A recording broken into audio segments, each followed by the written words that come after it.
আজকের অনুষ্ঠানে যারা প্রধান অতিথি, বিশেষ অতিথি এবং প্রধান বক্তা সহ বিশেষ বক্তা সহ রয়েছে, আমার বিশ্বাস এবং আস্থা আপনারা সকলেই নির্যাতিত, আপনারা সকলেই এই দলটাকে ভালোবাসে, এই দলের নেতা কর্মীদের ভাষা থেকে এই দলের নেতা কর্মীদেরকে আপনারা যেভাবে আন্তরিকতা দিয়ে ভালোবাসে আজকে এই পর্যায়ে নিয়ে এসেছেন, সেই জন্য আমি মনে করি সারা বাংলাদেশের প্রত্যেকটা নেতা কর্মী আপনাদের মতো নেতাদেরকে নিয়ে গর্ববোধ করে, আমিও গর্ববোধ করি। তাই এইটুকু বলবো, বিগত আন্দোলন সংগ্রামে যেহেতু ব্যারিস্টার মাহমুদুদ্দিন খোকন সারা বাংলাদেশে যারা মামলা হামলার শিকার হয়েছে, যাদেরকে সেদিন জামিন করিয়ে আমাদের মায়ের মুখে ঈদ করার মতো আনন্দ দিয়ে ফিরিয়ে দিয়েছেন, সেই জন্য সবাই করতালি দিয়ে একটা ধন্যবাদ জানাই। সবাই আপনারা। তাই আমি বলবো আজকে সুসময় এসেছে এই দলকে এগিয়ে নেওয়ার জন্য।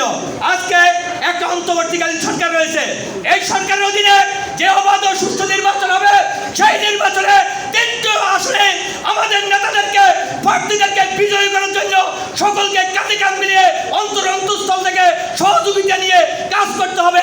তাহলেই বাংলাদেশ জাতীয়তাবাদী দল সরকার গঠন করবে। আর তখনই আমরা বলবো এই বাংলাদেশে বাংলাদেশ জাতীয়তাবাদী দলের আদর্শ প্রতিষ্ঠা হয়েছে। তাই আমি মনে করি আপনাদের সকলকে এখানে যারা উপস্থিত হয়েছেন সবাই এই দলটাকে ভালোবাসেন, এই দলের আদর্শকে ভালোবাসেন এবং আগামী দিনে যাতে বিএনপি ক্ষমতায় আসতে পারে সেই জন্য কাজ করবেন, এই আশাবাদ ব্যক্ত করে সবাইকে ধন্যবাদ জানিয়ে আমার অংশকে শেষ করলাম। খুদা হাফেজ। বাংলাদেশ জিন্দাবাদ, বাংলাদেশ জাতীয়তাবাদী দল জিন্দাবাদ, শহীদ জিয়া মরহুম দেশনেত্রী বেগম খালেদা জিয়া জিন্দাবাদ, তারিক রহমান জিন্দাবাদ, ব্যারিস্টার মাহমুদুদ্দিন খোকন জিন্দাবাদ এবং হাবিব ভাই জিন্দাবাদ। আসসালামু আলাইকুম।